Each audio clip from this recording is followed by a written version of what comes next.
You know, sometimes the biggest stories about our past aren't in any history book. They're recorded in silence, by witnesses that have been standing for centuries. We're about to uncover a secret history of the world, one that's written not in ink, but in the grain of wood itself. And we're going to start with a pretty wild, high-stakes question.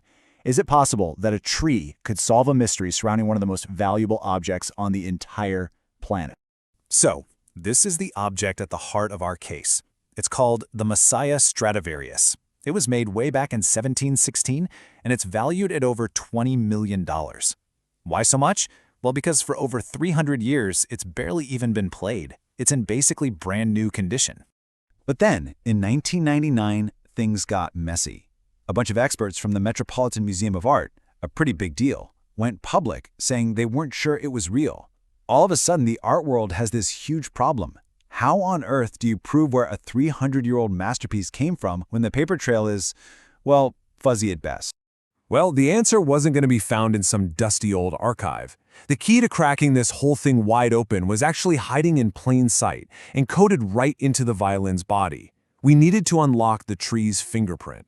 The tool for the job is a science called dendrochronology, and what it is basically the science of reading a tree's entire life story just by looking at its growth rings. You know, every year a tree adds a new ring. When it's a good year, the ring is wide. When it's a bad year, it's narrow.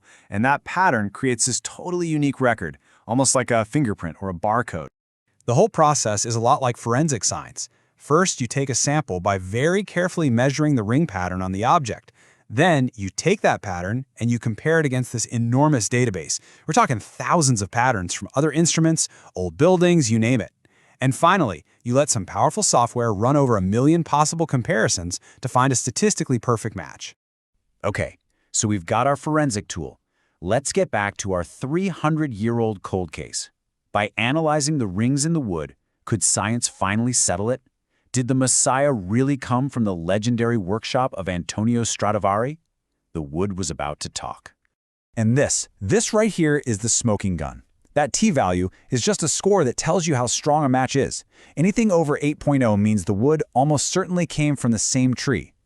Well, the match between our Messiah violin and another confirmed Stradivarius, the score was over 11. That was the single best match out of more than 1 million calculations. An undeniable match.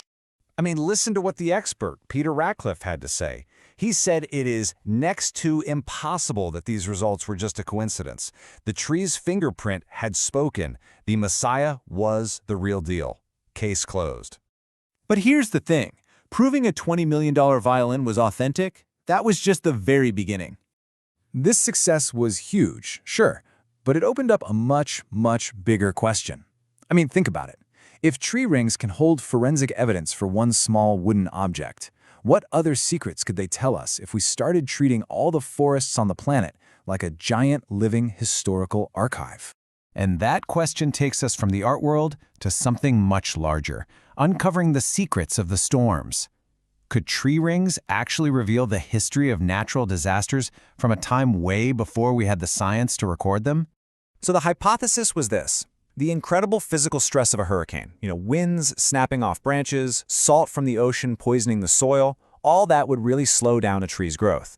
And that would leave behind a clue, a really thin, compressed growth ring for that year.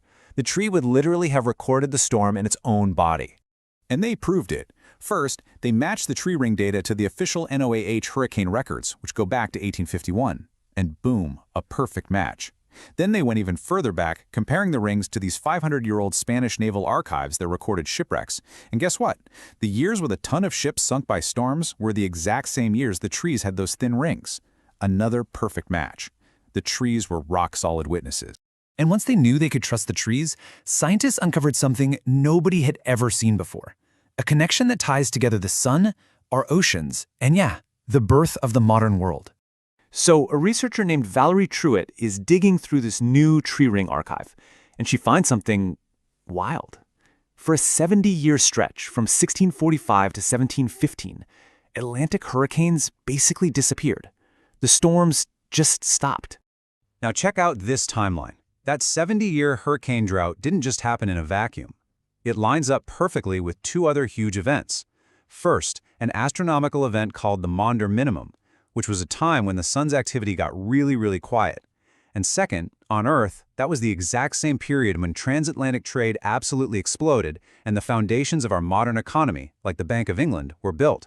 Coincidence?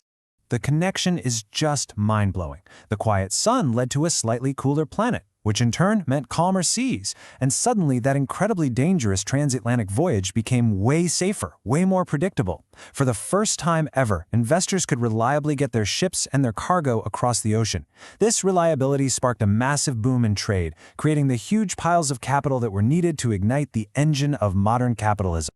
So a natural question here is, hey, if the sun had such a big impact back then, maybe it's what's driving climate change today. Well, this chart gives us a pretty clear answer. The CO2 that all the world's volcanoes pump out in a year is about 1/4 of a gigaton. The amount of CO2 humans pump out, 35 gigatons. It's not even in the same league. Our impact today is just overwhelmingly larger. And that brings us to the great, kind of staggering irony of this whole story. The economic system that was basically born because of a period of planetary cooling is now the main thing causing planetary heating. So we've gone from a single violin all the way to the birth of our global economy. This science shows us this hidden layer of history, proving that our planet really is a living archive, connecting events that we never, ever thought were related. The New York Times put it perfectly. This research exists at the nexus, the exact meeting point of ecology, climatology, and human history. Trees aren't just plants. They are living, breathing archives that connect everything. And that leaves us with one last big question to think about. If all of this history can be read in the rings of just one tree, what kind of story are we writing into the Earth's living archive?